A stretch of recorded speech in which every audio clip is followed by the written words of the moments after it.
name is Joe. I'm with the Coalition Unchain Dogs.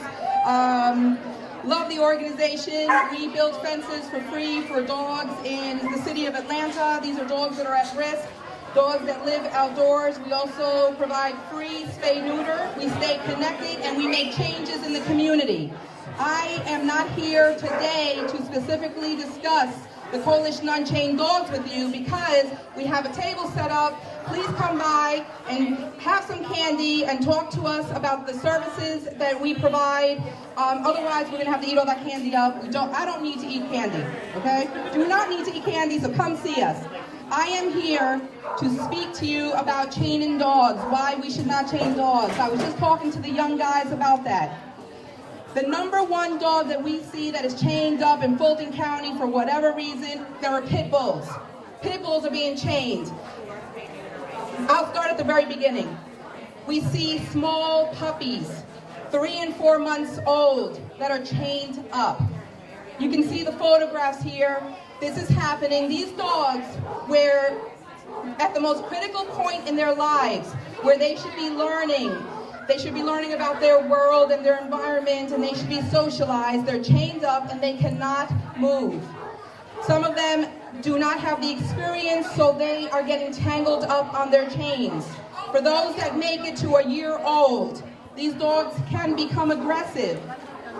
Victoria Stillwell spoke to everyone earlier about breed-specific legislation. I refer to it, there are kids here, so I will not say what I think about it. I call it BS, lies, okay?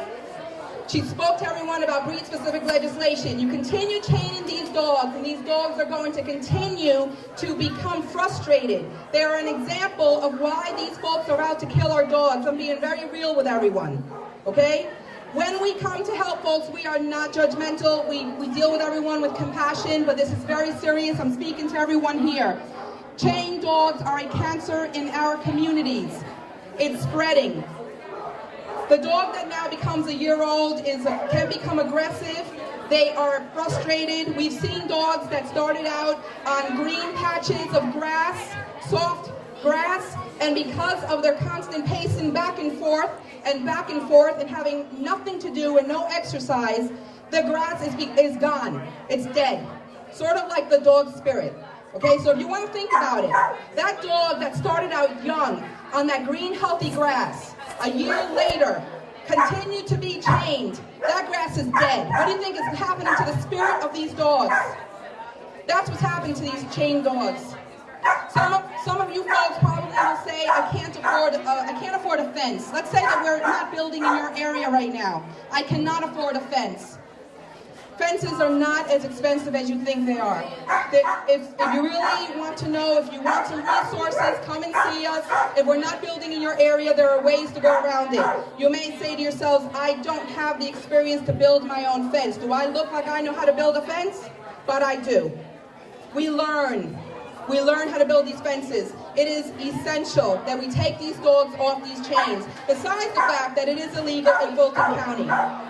It's illegal to chain your dogs in Fulton County unless you're there temporarily. That's the clause.